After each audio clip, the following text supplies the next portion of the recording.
Recording? Yes, we're recording. We're here at the Sprungs at Mavo Benin 30, and we have together with us today the Levines before Yom Ha'atzmaut, before they leave back to the States, and we wanted to hear a little bit about their recollections of the past. We're going to hear from Goldie and Seymour Levine, and the first person we'll ask is Bubby. We'll ask her to tell us a little bit about her first recollections about being wherever she lived, and a little bit about her parents and where they came from, and about her sisters and her brother. So, Bubby, first tell us about where you were born, what was the name of the city, where it was, and about your parents.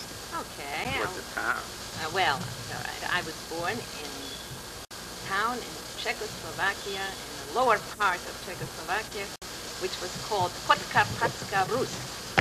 In other words, they spoke Russian, and they spoke Hungarian, they spoke Czech, all languages. And we lived there till about 1928. I was just a little girl, and the chief rabbi of that town was my uncle. My mother's sister was married to the chief rabbi. My father was a chazan shochet, and under his supervision, it was unethical for him to be a chazan under the brother-in-law's Auspices? Supervision. So my father in 1929 picked up, and we moved to Berlin. Okay, but before you moved to Berlin, tell me more about what you recall from that town. And from that town, oh yes, we had a nice home with a beautiful garden and a field. We never had to go to the grocery store to buy things, or the vegetable stores. We grew everything in our backyard, and we had a beautiful lake in the back. A beautiful lake in the back where we went swimming, and I went to a Czech school. There was only a cheder in a Czech school. I went a couple of years there to a Czech school, and then we packed up and we moved. And were your parents both from that area? We were all born in the same town. In the same town. And the name of the town was Svalava. And your mother, how many brothers and sisters did she have? Oh, my mother had several sisters, unfortunately, and brothers, and they were all killed by the Nazis. How many were there? Do you remember? I think 7 altogether. Uh-huh. 4. And they all came from that town. And what was your mother's maiden name? Meislik. Uh-huh. Meislik. And your father, how many brothers and sisters did he have? Oh, he also had several, 6 or 7 altogether, brothers and sisters. And none of them survived. None of my mother's relatives or my father. Okay, now tell us more about your recollections in Svalava, growing up with your sisters and your brother. Do you have any recollections there, or are they more from Berlin? No, well, I have recollections. I was next to the youngest. And, so then who's the oldest? My sister Hannah, who lives in Tel Aviv. Yeah, and then she liked to care of me. She was like my big sister. How much older was she than you? Let's see, about 10 years. Mm-hmm. And then after Hannah came who? Came Malka. Mm-hmm. And then came Bumi. Mm-hmm. Jack. And then I had a little brother. Unfortunately, he died young. And what was his name? He was Ben Sion. Uh-huh. And what can you tell me about your growing up with your sisters and your brothers? Well, they always left me behind. They did their thing, and I always wanted to go with them, and they never let me come with them. Mm-hmm. They had their boyfriends and their friends and their organizations, and I was crying all the time as a little girl. Because you wanted to go with them. I wanted to go with them, and they always pushed me in the room and locked the door. Now tell me about just, and it can be from there or anywhere else, just something about, the personalities of your brothers and your sisters as children. They were wonderful. Otherwise, they were very good sisters and brothers. What can I tell you? Just a little bit about Hannah. I mean... Well, Hannah was like the mother in charge. My mother was very busy milking the cows and doing the garden work, and Hannah was in charge of the family. She's the oldest. And she now lives in Tel Aviv, as I said. And my brother was busy learning in the yeshivas, and my other sister was busy with boys. Malka was the... Malka was the runaround. Uh-huh. And Bensi? And Bensi, he was the youngest and he just went to Cheder. He was very young when he died. So. Uh-huh. Now tell me about your first recollections moving to Berlin. Oh, well, it was not easy because we didn't have the German language at our disposal. We didn't, so we had. But you knew Yiddish. Well, Yiddish didn't help the Germans. Anyway, but it was very easy as far as since I started on a much lower class than I'm supposed to because of the language. So I learned German very easily, and it was a Jewish school that I went to. So. And what year was that? 1931. Mm-hmm. And were there any problems being Jewish living in Berlin in that time? At that time, not yet, because Hitler didn't come to power until 1933. Mm-hmm. And what happened when problems developed? Well, when problems developed, we had to start thinking of leaving because everything was verboten. You know, they couldn't kill. My father was a shochet. It was forbidden to kill for the shochem to work even and to do the religious thing, the shchita. Mm-hmm. And all he was able to do is go to the synagogue and daven, you know. So what made the family think of leaving? Well, the fact that he couldn't get a parnassa, well, or? That's right. It was parnassa, and also Hitler came to power in 1933. And you saw it was the writing on the wall. And the writing was on the wall, and my father had foresight. So where did you all go? We left for Berlin. No, excuse me. Don't film this. Okay. We left. We lived in Berlin, right? Mm-hmm. And so Hitler came in 1933, and we were thinking of. We had to go someplace. So how did you arrange to go, and where did you all go? My mother had a cousin in New York. Mm-hmm. Who was that? Aaron Meislik. Uh-huh. And she was related to my mother because my mother was a Meislik. Mm-hmm. So we wrote him a letter, and we sent telegrams, and we begged him to send us papers.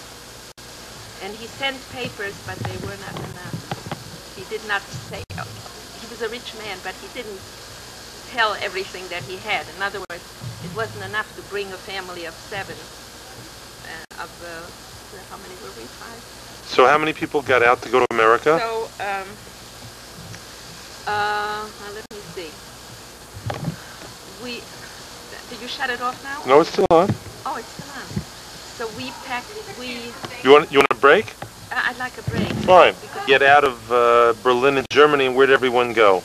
Okay, now this is the point. The Hungarian quota was closed. So my sister, who was born in Hungary, she's my second sister, not the oldest. Malka. Malka was born on a train as they were fleeing, I don't know, some country, and the train stopped on Hungarian soil, and she was born there. And stupidly, they registered her as born in Hungary. So she went on a Hungarian quota, and that was closed. So she couldn't come with us. So she stayed. And Hannah was married already and lived in Saxony and Zwickau. And the papers that we got finally from my uncle, that wasn't enough to bring another couple and a child. So we just left with 3 children left. So who were the 3 children who left? Yeah, So you left with? My brothers. Me and my brothers. And the 2 brothers. Right. Uh-huh. And when you came to America, where did you live? I lived in the Bronx. Mm-hmm. And my father right away got a position as a Chazan Shochet in the Bronx. And did very nicely. And I went to the school. I went to school in the Bronx. I forgot the name of it. Anyway, I went to school there. And then you were still a Birnbaum. Yes. Okay, and when did you meet this dashing young man sitting by your side and become a Levine? This is many years later that you... So how old were you when you came to the Bronx? How many years later did you first meet? I was 12 when I came to the Bronx. So you spent a long time being a child there. Yeah. And what were your recollections of New York, and you have 2 brothers there? And my recollections of New York, it was the Bronx. It was a lot of blacks, and it was a very, very busy place. Even in the 30s? Yeah. Mm-hmm. A lot of blacks. And and then there was an area there called Bedgate Avenue, which was the shopping place. All the Jews went to shop there. Mm-hmm. That's where I went with my mother, helping her with the groceries for the family. And now you said Malka did some more running around than you did, but when you were in the Bronx as a teenager, were you doing some running around also, or No, I not? was busy going to school. I went to the Bronx high school. Uh-huh. The Bronx State. And did you have a problem learning English or not? It was easy. I went to a much lower class because I didn't have the knowledge. Just like you had to do in Berlin. Right, right. Mm-hmm. And tell us about meeting Seymour. Do you remember? Oh, yeah. Oh, she traveled quite a lot. Different. Oh, that's right. I think you ended up in Wisconsin somewhere. Yes. Well, yes. Well, we didn't stay in the Bronx. We just lived there for about a year or two. Uh-huh. And then? And then we moved. We moved to Madison, Wisconsin. Again for a job for your father? Yeah, yeah. They were looking. He was looking at the papers because we didn't like the Bronx. It was Mm-hmm. a terrible place. Too many blacks, and it was not wasn't nice. And so we moved to Madison, Wisconsin, and we had a position there at the time. It was really good. And then we moved again. And did you milk cows there too? No. I didn't milk it out. But you did get involved with the cheese, kosher cheese. Yeah. Mr. Schmal, who was in a cheese business, he bought the Schmadling cheese. We supplied the creams and the things that you need to make cheese. And from Madison, Wisconsin, where'd you go? From Madison, we moved to Grand Rapids, Michigan. Mm-hmm. Our aim was to come back to New York, Mm-hmm. to a more Jewish Environment. environment. So from there we went to Grand Rapids, Michigan, and that was not too Jewish either. Was not too, it wasn't exactly. It wasn't for you. No, it wasn't for us. So you ended up being back in New York? No, from there we went to Scranton, Pennsylvania. Aha. But your first, I think from Grand Rapids, you went to live a year in Chicago. You didn't stay in Grand Rapids, was nothing there. No, from Scranton. No, I'm talking No, about. I went away From Wisconsin, you went to Grand Rapids. The family went, but you didn't stay there really. And Boomy didn't stay there either, did he? No, Boomy went to New York. Yeah. My Mm-hmm. brother went to New York. And how about, I think even And I went to also. Chicago. And then we went to Yeshiva. Then we went to Yeshiva Torah B'Dat. Mm-hmm. To New York. Yeah. So you had some runnings around America. Parents were really there alone. Yeah. So it Yeah. was only a short time, about a year or two.